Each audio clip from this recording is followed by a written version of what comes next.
27 رجب شب معراج کی رات، یہ 3 کام ضرور کر لیجئے گا۔ ہر سال لوگ یہ 3 کام کر کے اپنے مقدر کو سنوارتے ہیں، ان کی پھر پورا سال ہر دعا قبول ہوتی ہے، پھر پورا سال ان کی عمر میں، ان کے رزق میں، ان کے کاروبار میں، ان کی دولت میں بے تحاشا برکتیں ملتی ہیں، کیونکہ یہ عمل ہر سال کیا جانے والا ہے۔ اس لیے بر وقت ٹائم کے ساتھ آپ اس کو کر لیجئے گا۔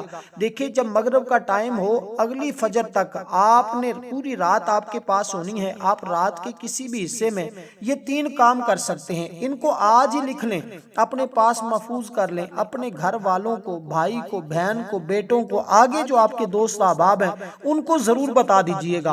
اب میں اس کا طریقہ کار آپ کو بتانے لگا ہوں۔ آخر میں جب یہ عمل آپ نے اس ترتیب کے ساتھ کر لیا، اس کے بعد میں آپ کو بتاؤں گا کہ دعا آپ نے کیسے کرنی ہے۔ اس رات کی خاص دعا، یعنی کہ شب معراج کی رات جو رات آنے والی ہے، اس کی خاص دعا آپ نے کیسے مانگنی ہے، کیسے لوگ دعاؤں کے ذریعے اللہ کو راضی کر لیتے ہیں۔ اور یہ جو کام آپ کو بتانے جا رہا ہوں نا، یہ اللہ تعالیٰ کے بڑے پسندیدہ کام ہے، اللہ ان کو پسند فرماتا ہے، اور جو بندہ بھی یہ 3 کام کر لیتا ہے اللہ تعالیٰ کا وہ پسندیدہ بندہ بن جاتا ہے، اور جو اللہ کا دوست بن جاتا ہے، اللہ کا پیارا بن جاتا ہے، اللہ پھر اس کی کسی بات کو رد نہیں فرماتا، اس کی ہر بات کو قبول فرما لیتا ہے، اس کی ہر دعا قبول ہو جاتی ہے۔ اس لیے دوستو آپ نے اسی ترتیب کے ساتھ جو ترتیب آپ کو بتانے لگا ہوں، سب سے پہلے رات کے وقت اس عمل کو مغرب کے بعد یا عشاء کے بعد یا رات کے کسی بھی حصے میں یوں ہی 27 کی شب آئے یعنی رات آئے، آپ اس عمل کو کر لیں، یا کسی بھی حصے میں آپ کر سکتے ہیں۔ جیسے میں نے ٹائم آپ کو بتا دیا ہے، وقت بتا دیا ہے، رات بھی بتا دی ہے۔ اب سب سے پہلے آپ نے جب اس عمل کو کرنا ہے، دیکھیں اس رات کی انتہائی فضیلت ہے۔ اللہ تعالیٰ نے جس طرح بعض راتوں کو بعض راتوں کے اوپر فضیلت عطا فرمائی ہے، بعض دنوں کو بعض دنوں کے اوپر فضیلت عطا فرمائی ہے، تو فضیلت والی راتوں میں شب قدر ہے، شب برات ہے، شب معراج جو آنے والی راتیں ہیں، اور شب عید ہے، یہ راتیں اللہ تعالیٰ کو انتہائی پسند ہے۔ جو بندہ بھی اس رات جو شب معراج کی رات ہے، جس رات میں اللہ تعالیٰ نے اپنے حبیب کو اپنے پاس بلایا، اپنی معراج کروائی، اپنا دیدار کروایا، تو یہ 27ویں رجب کی رات ہوتی ہے، یعنی 27 رجب کی جو رات ہوگی۔ حضرت ابو ہریرہ رضی اللہ تعالیٰ عنہ اس رات کے متعلق بیان فرماتے ہیں، جس نے 27ویں رجب کا روزہ رکھا اس کو 60 مہینوں کے روزے کا ثواب ہے۔ جو بندہ اس رات میں اللہ کی عبادت کرتا ہے، اللہ تعالیٰ 100 سال کی عبادت کا ثواب اس بندے کو عطا فرماتا ہے۔ اب دیکھیے جس کو اتنی عبادت کا ثواب ملے، اور فرمایا کہ یہ رات مستحسن ہے، اس میں عبادت کرنا اس قدر اللہ تعالیٰ کو محبوب اور پیارا ہے کہ جو بندہ اس طرح اللہ کی بارگاہ میں عبادت کرتا ہے وہ اللہ کا پیارا ہو جاتا ہے۔ اب آپ نے کیا کرنا ہے، اس کے بارے میں حضرت شیخ عبدالحاکم محدث دہلوی علیہ رحمہ فرماتے ہیں، حدیث پاک بھی نقل فرماتے ہیں رجب میں ایک 27 رجب کی رات ہوتی ہے جس میں عبادت کرنے والے کے لیے 100 سال کی نیکیوں کا ثواب لکھا جاتا ہے، اور جو شخص اس میں یہ کلمات پڑھتا ہے، کون سے؟ سبحان اللہ والحمدللہ ولا الہ الا اللہ واللہ اکبر، اللہ تعالیٰ سے 100 مرتبہ استغفار کرتا ہے، اور حضور علیہ السلام کی ذات پر درود پاک پڑھتا ہے، وہ اللہ تعالیٰ سے جو مانگتا ہے صبح ہونے تک اللہ اس کو عطا کر دیتا ہے۔ دیکھیے اور کوشش کریں کہ آپ صبح کا روزہ بھی ضرور رکھنے کی کوشش کر لیجئے گا۔ اب سب سے پہلا کام آپ نے کیا کرنا ہے، اللہ کی پاکی بیان کرنی ہے، اللہ کی حمد بیان کرنی ہے۔ دیکھیے جو اللہ کی پاکی بیان کرتا ہے، اللہ کی حمد بیان کرتا ہے، اللہ کو اس طرح یاد کرتا ہے، اللہ اس بندے سے راضی ہو جاتا ہے، کیونکہ اس مہینے میں اللہ تعالیٰ نے اپنے حبیب کو آسمانوں کا سفر کروایا۔ اور دیکھیں اب اس بات کو سمجھ لیجئے گا بڑی توجہ کے ساتھ، یہ عظیم الشان رات ہے، کیونکہ واقعہ معراج میں اس کی تفصیل تو آپ کو نہیں بتاؤں گا، چند ایک پوائنٹ آپ کو بتا دوں گا۔ سب سے پہلا کام آپ نے جو کرنا ہے نا، وہ یہ ہے کہ آپ نے یہ الفاظ پڑھنے ہیں، جو الفاظ اکثر اللہ والوں نے پڑھے، وہ کیا ہیں؟ استغفر اللہ ربی من کل ذنب و اتوب الیہ، اس کے بعد پڑھنا ہے سبحان اللہ والحمدللہ ولا الہ الا اللہ واللہ اکبر، تو یہ تسبیح اس کے بعد پڑھنی۔ اب پہلی تسبیح، پہلا کام جو آپ کو بتانے جا رہا ہوں، یہ سب سے پہلا کام ہوگا کہ آپ نے یہ تسبیحات ہوگی جو 3 طرح کی، اس کو پڑھنا ہوگا، اور اس کے بعد یعنی کہ یہ 3 تسبیح ہوں گی. ایک تو استغفر اللہ جو میں نے آپ کو بتایا، استغفر اللہ ربی من کل ذنب واتوب الیہ، ایک تسبیح یہ ہوگی. دوسری تسبیح سبحان اللہ والحمدللہ ولا الہ الا اللہ واللہ اکبر کی ہوگی. اور تیسرے نمبر پر جو چیز آپ نے پڑھنی ہے بالکل مختصر سی، اور دنیا اور آخرت میں وہ بندہ جو چاہے مانگ لے اللہ اس کو عطا فرما دے گا. اس لیے دوستو اب آپ نے اس موقع کو غنیمت سمجھنا ہے. سب سے پہلی چیز جو میں نے آپ کو بتائی ہے اس کو یاد کر لیں. جہاں سے بولتا ہے لفظوں کی ادائیگی درست کرنی ہے. تعوذ اور تسمیہ پڑھ کر رات کو اس نیت کے ساتھ اس عمل کو کرنا ہے کہ یا اللہ میری عمر میں، میرے رزق میں، میرے کاروبار میں، میرے تمام چیزوں میں جو جو آپ کی جائز چیزیں حاجتیں ہیں، یا اللہ ان تمام چیزوں میں برکت پیدا فرما دے.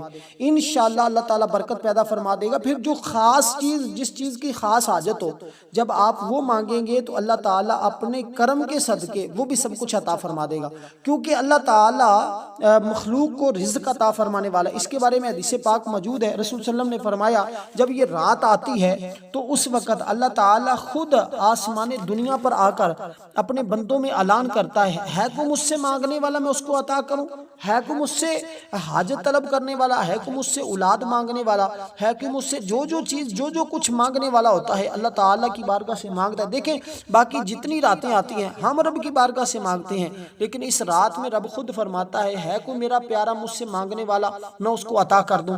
تو اس لیے اس رات میں جس قدر زیادہ ہو سکے اللہ کی بارگاہ سے ضرور مانگ لیجئے گا، کیونکہ یہ موقع ہاتھ سے نکل گیا پھر نہیں واپس آئے گا. حضرت ابو سعید خدری رضی اللہ تعالیٰ عنہ بیان کرتے ہیں سفر جب حضور علیہ السلام سفر معراج پر تھے، آقا علیہ السلام نے وہاں کیا دیکھا؟ حضور علیہ السلام براق کی سواری پر تشریف فرما تھے. مکہ میں بیٹھ کر بیت المقدس کی سب نشانیاں حضور نے بتائی تھی، اور آقا علیہ السلام نے کس قدر یہ سفر معراج پر گئے تھے اور کس قدر اس سفر کو آقا علیہ السلام نے کیا تھا. آپ کیونکہ اس سفر میں حضور علیہ السلام کی یہ 3 طرح کا سفر تھا. ایک مسجد اقصیٰ سے مسجد حرام سے مسجد اقصیٰ کا سفر، ایک مسجد اقصیٰ سے سدرۃ المنتہا کا، ایک سدرۃ المنتہا سے کعبہ قوسین اللہ تعالیٰ کی بارگاہ کا. تو یہ 3 طرح کے سفر ہیں. اسی طرح اللہ والے فرماتے ہیں جو بندہ اس رات میں یہ 3 کام کرتا ہے اللہ تعالیٰ اس کی 70,000 حاجتیں ہوں طرف پوری فرما دیتا ہے. کیونکہ رب کے خزانے میں کوئی کمی نہیں ہے، رب جو چاہتا ہے وہ بندوں کو عطا فرما دیتا ہے.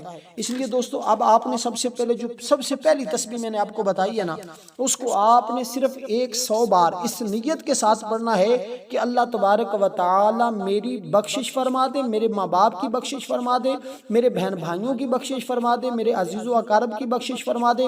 اس کے اندر آپ نے تمام کا تذکرہ کرنا ہے. یعنی کہ جب آخر میں دعا کریں گے تو دعا کے اندر یہ ساری چیزیں آپ نے شامل کرنی ہیں. یا اللہ میرے ماں باپ، میرے بھائی بہن، میرے رشتہ دار، عزیز و اقارب جو جس کا نام لینا چاہتے ہیں اور جس کا نام لیں گے اللہ تعالیٰ سب کی بخشش فرما دے. اس سے آپ کو کتنے فائدے ہوں گے؟ اللہ والے فرماتے ہیں اس بندے کو بہت زیادہ فائدے ہوتے ہیں، لیکن ان میں سے 3 بڑے فائدے ملیں گے. یہ 3 کام کرنے والے کو 3 بڑے فائدے حاصل ہوں گے. سب سے بڑا فائدہ یہ ہوگا کہ مخلوق کا عمر بھر وہ بندہ محتاج نہیں ہوگا، کبھی بھی کسی کا محتاج نہیں ہوگا، کسی کے سامنے جھکنے نہیں پڑے گا، کسی سے کچھ لینے کی مانگنے کی ضرورت نہیں پڑے گی. اللہ اپنے خزانہ غیب سے اس بندے کو عطا فرمائے گا، اور اتنا عطا فرمائے گا کہ کبھی اس نے اپنے تصور میں بھی نہیں سوچا ہوگا. اس لیے دوستو یہ رات عبادت کی رات ہے. اس رات کی غنیمت کو سمجھے، اس رات کی فضیلت کو سمجھے، کیونکہ یہ وہ موقع ہے جس موقع کا سب لوگ انتظار کرتے ہیں. تو آج ہم سبھی اس کا وقت کا انتظار کر رہے تھے. اللہ نے ہمیں یہ وقت دیا ہے تو ہم ضرور اس سے مستفیض ہوں، کیونکہ یہ واقعہ جو آیا ہے نا، یہ واقعہ معراج حضور علیہ السلام کی زندگی کا سب سے بڑا معجزہ ہے. قرآن پاک کے بعد کہتے ہیں کہ یہ سب سے بڑا معجزہ ہے. بخاری شریف میں بھی حدیث پاک نبی علیہ السلام نے فرمایا منازل طے ہونے کے بعد اللہ تعالیٰ مجھ سے قریب ہوئے اور قرب میں اضافہ زیادہ ہوا، حتیٰ کہ میرے درمیان جلوہ ربوبیت کے درمیان 2 ہاتھ کا فاصلہ رہ گیا. اور حضور علیہ السلام رب کے کتنا قریب ہوئے. پھر اللہ تعالیٰ نے اپنی شان حضور کو عطا فرمائی اور بہت سارے تحفے عطا کیے. ان میں سے ایک تحفہ نماز کا بھی اللہ تعالیٰ نے اپنے حبیب کو عطا فرمایا. پھر حضور نے تمام آسمانوں کا تذکرہ کیا. پہلے آسمان کے اوپر کس کے ساتھ ملاقات ہوئی، پھر دوسرے آسمان پر کس کے ساتھ ملاقات ہوئی، تیسرے آسمان پر کس کے ساتھ ملاقات ہوئی. یہ حضور علیہ السلام نے تذکرہ کیا. عظیم الشان حضور علیہ السلام سواریوں پر سفر کرتے رہے۔ تو دوستو اس لیے یہ آقا علیہ السلام نے یہاں ایک بات ذکر فرمائی، وہ میں آپ کے سامنے عرض کر دیتا ہوں۔ آقا علیہ السلام نے فرمایا ہم آسمان دنیا پر چل رہے تھے، اچانک ہم نے ایک مرغ دیکھا جس کے پر انتہائی سفید تھے، اس طرح کے خوبصورت پر ہم نے اس سے پہلے نہیں دیکھے تھے۔ اب اندازہ لگائیے، اس سے پہلے نہیں دیکھے، اور اس کے پروں کے نیچے سبز رنگ کی تھی جس کے مثل میں نے کبھی نہیں دیکھی۔ ان دونوں پاؤں نچلی زمین کی تہہ میں، اس کی چوٹی عرش کے نیچے تھی، ان دونوں کندھوں پر 2 پر تھے، جب ان پروں کو وہ پھیلاتا تو مشرق مغرب سے تجاوز کر جاتے، جب رات کا کچھ حصہ گزر جاتا تو وہ اپنے پروں کو پھیلا دیتا اور ان پروں کو جھاڑتا اور بلند آواز کے ساتھ یہ تسبیحات پڑھتا۔ وہ تسبیح بھی آج آپ نے پڑھنی ہے، اس کا طریقہ میں آپ کو بتا دیتا ہوں کیسے آپ نے پڑھنی ہے۔ حضور علیہ السلام نے آسمانوں کا سفر کیا تھا نا، تو پھر آقا علیہ السلام فرماتے جب ہم دوسرے آسمان پر پہنچے، دروازہ کھٹکھٹایا، دربان نے سوال کیا، جواب ملنے پر دروازہ کھولا تو ہم آسمان پر تشریف لے گئے، وہاں کے عجائبات کو مشاہدہ کیا، تیسرے پر، چوتھے پر، پانچویں پر، چھٹے پر، ساتویں پر۔ آپ فرماتے ساتویں آسمان پر میں نے دیکھا کہ ایک کالے بالوں والا ایک شخص ہے اور اس کے ارد گرد لوگ ہیں، یہ کون ہے؟ یہ نہریں کہاں سے ہیں؟ کیسی ہیں؟ میں نے جبریل امین سے پوچھا، فرمایا یہ سیاہ زلفوں والے آپ کے جد امجد حضرت ابراہیم علیہ السلام ہیں، جنہوں نے سب سے پہلے جو ہے مجھے سلام کیا۔ تو یہ وہ منظر جو حضور علیہ السلام نے آسمان دنیا پر دیکھا تھا، اس کو اس زمین پر آنے کے بعد اپنی مبارک زبان سے بیان فرمایا تھا۔ اس لیے دوستو اب آپ نے، میں اس کی تفصیل کی طرف نہیں جا رہا، اب صرف آپ کو بتا رہا ہوں کہ پہلی تسبیح کو آپ نے 100 بار پڑھنا ہے۔ دوسری تسبیح جو میں نے آپ کو بتائی اس کو مکمل، یعنی کہ سبحان اللہ والحمدللہ ولا الہ الا اللہ واللہ اکبر ولا حول ولا قوت الا باللہ العلی العظیم، یہاں تک آپ نے اس کو مکمل پڑھنا ہوگا، اور اس کو بھی آپ نے 100 مرتبہ پڑھنا ہے۔ اس کے بعد تیسرے نمبر پر آپ نے کیا پڑھنا ہے، اس کو ذرا سن لیجئے گا، اور یہ 3 چیزیں آپ نے پڑھنی ہیں، اور اس سے پہلے یہ 3 چیزیں پڑھنے کے بعد یوں سمجھے کہ آپ کا ایک کام مکمل ہوگا۔ یہ آپ نے سب سے پہلا کام کر لیا، اور اس میں جیسے میں نے کہا ہے جس کی بخشش کے لیے میں نے کہا ہے، آپ نے اس کا ارادہ، اس کا تصور اور اس نیت کے ساتھ اس کو پڑھنا ہوگا انشاءاللہ تعالی۔ دیکھیں اس کے اندر استغفار موجود ہے، اور آپ کو پتہ ہے حدیث قدسی ہے، اے ابن آدم اگر تمہارے گناہ آسمان تک پہنچ جائیں پھر تم مجھ سے مغفرت طلب کرے تو میں تیری ضرور بخشش کر دوں گا، اور مجھے کوئی پرواہ بھی نہیں ہوگی، یعنی میری رحمت میں ذرا برابر کمی بھی نہیں آئے گی۔ اور حضور فرماتے جس نے استغفار کو اپنے اوپر لازم کر لیا، اللہ غموں کو دور کر دیتا ہے، اللہ اس کے لیے رزق ایسی جگہوں سے عطا فرماتا ہے جہاں اس کا وہم و گمان بھی نہیں ہوتا۔ تو دوستو یہ وہ ترتیب، یہ وہ طریقہ کار ہے جس کے مطابق آج آپ نے اپنی زندگی کے اندر ان چیزوں کو شامل کرنا ہوگا۔ اب اس کے بعد آپ نے کیا پڑھنا ہے سن لیجئے گا، آپ نے صرف اتنا سا پڑھنا ہے، صلی اللہ تعالی علیہ وآلہ وسلم، یہ درود پاک آپ نے پڑھنا، صلی اللہ تعالی علیہ وآلہ وسلم، صلی اللہ تعالی علیہ وآلہ وسلم۔